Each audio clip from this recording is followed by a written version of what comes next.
Hi, this is God's Minutes, a devotional home for hearts that still believe, and for those still searching.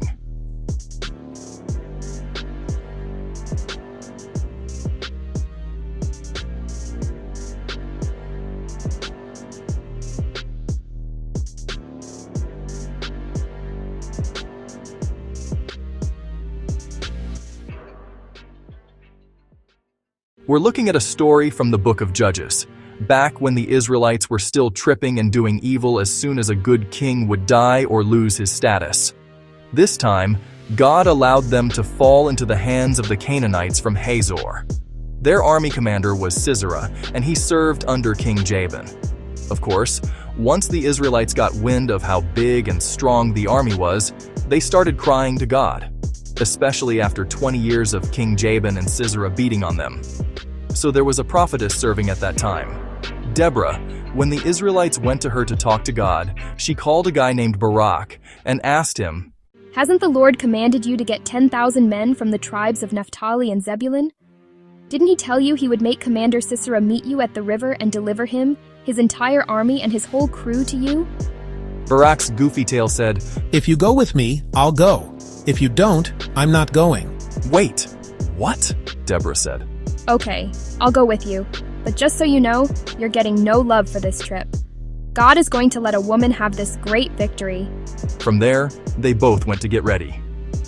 When both sides of the battle got settled in their camps, God started messing with Sisera's head, especially when the fight started. Sisera got so scared during the fight that he took off running. Straight left his army to fend for itself. Barak thought, say less, and he had his army completely wipe out Sisera's army. Now, some of Moses' family had moved to the outskirts near the place where God was having Commander Sisera and Barak fight.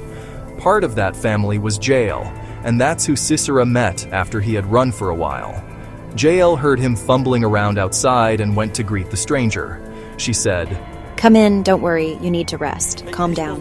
She gave him a blanket and helped to make him feel welcomed, safe, and cozy. He asked for some water because, he's been running ever since he left the battle. He's tired, anxious, and worried. Instead of water, JAEL gave him milk, which a lot of people use to help them sleep. She encouraged him to rest again. What a great hostess! Sisera asked, "Can you stand at the door and make sure if anyone asks about me, you tell them there is no one here?" JAEL agreed, and as soon as Sisera's head hit the pillow, he was fast asleep. When JAEL saw Sisera was knocked out, she snuck and grabbed a wooden hammer, then snatched up a sharp tent peg and went to work. She eased back to Sisera and drove the peg through his head straight into the ground. He was done. That's crazy work. Well, Barak showed up a little later because he had wiped out the other army and was trying to find Sisera. JAEL went out to meet him, telling him, "The man you're looking for is in my tent." Barak goes inside and sees Sisera's head nailed to the ground. After that, all people could talk about was how a woman had ended the war.